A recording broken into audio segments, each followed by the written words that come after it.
Hi, I'm Madam Eileen. Do you have your paint? Do you have your brushes? Then we're ready to get started. All you need to do is have a little spray bottle of water or a cup of water. I prefer to use the spray bottle and I'll show you why. Now we're going to travel down below and look at the face paint on my palette here.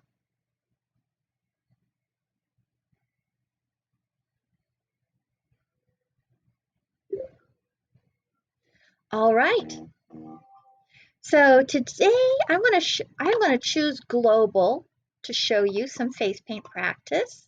We're going to set all of these others aside.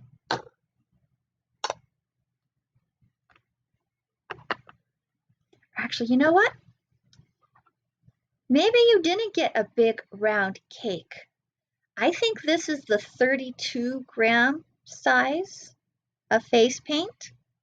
You can see it's a lot slimmer than the 90-gram. I think these might be 12. Is it 8 or 12 grams? They're tiny. So why don't I use this? You got one of those starter kits, so this might be the size that you're working with. So let's get a little closer.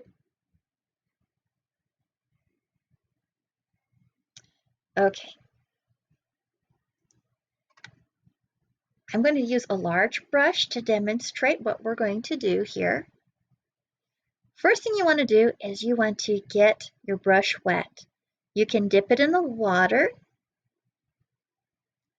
like this.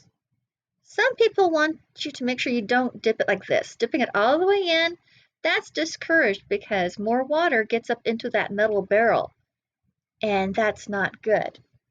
But also, it's drippy wet. It has a lot of water that can activate your paint, and that's good to start with because as you move your brush back, you're going to want to roll it as you pull it. Then go back in the other direction and roll it. And that water, the extra water in the brush, will squeegee off as you pull and roll the brush. And as a result, the paint is activated and it gets on your brush, the bristles of your brush. The more you do this, the more paint that gets loaded in. Of course, the more water and paint mix up, the drier the paint cake is going to become, and instead of gliding, you'll feel it start to pull. That's when you can check to see if you have enough paint on your brush.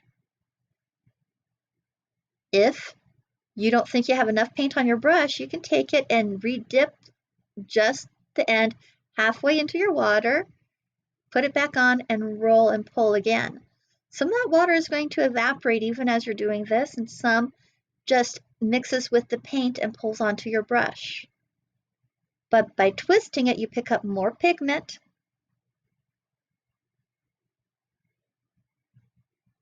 And then to make sure you don't have any excess water on your brush, you can pull it across the cake of paint because you want it to stay on the hand and not go drippy. So I'm going to test here on my hand. I'm going to touch and lift up. If I turn my hand sideways, I make sure that nothing rolls out. So that's holding still. That'll work really good. I'm going to dip it one more time, and I'm going to pick up some color really quick, and I'm going to touch my hand. And it's very wet, but it's still holding.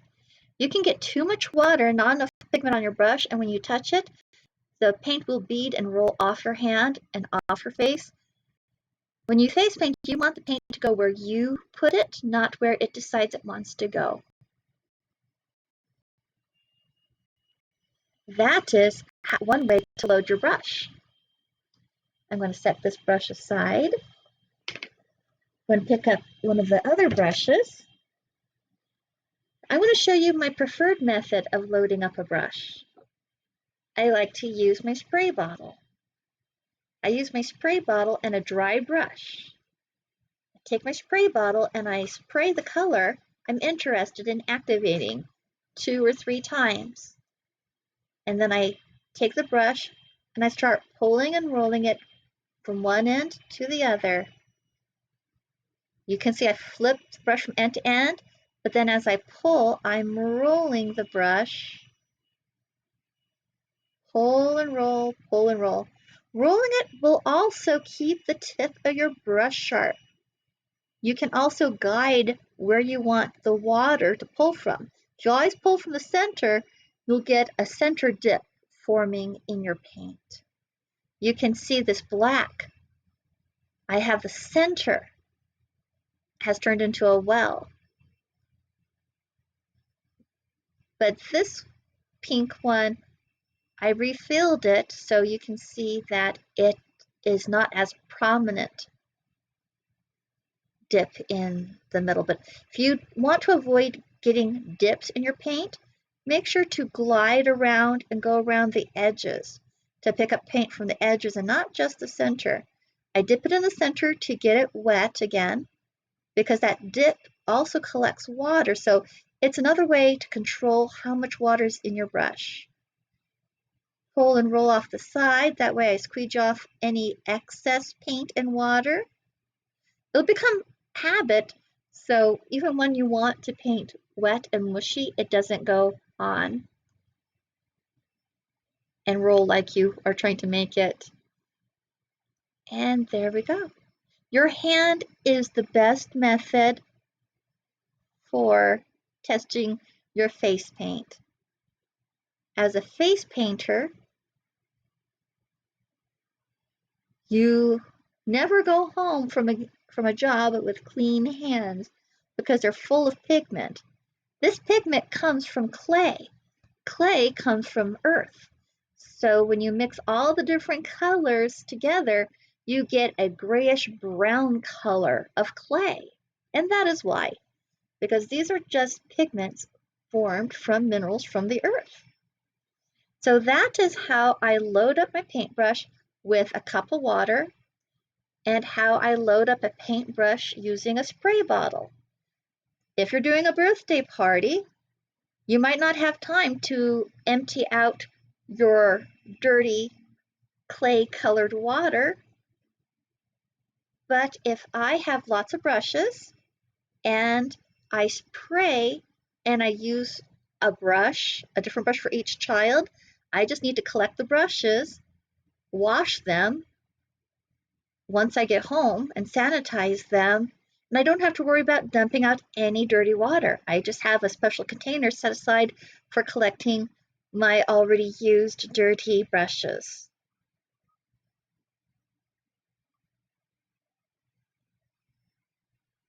If I am doing a large event, I might keep a cup of water nearby because some of the other brush techniques will need a cup, but I try to stay away from the cup and dipping as much as possible because I don't want to run the dirty water somewhere. I think it looks nasty and I don't want to dump that on someone else's plants. Even though it is clay and it's sanitary, it doesn't look good. All right, so you have your paint, you have your brushes, you have your spray bottles, you have your cup of waters, and you have your practice boards and you have your books. We are ready to get started. All right, let us go. Tune into the next lesson.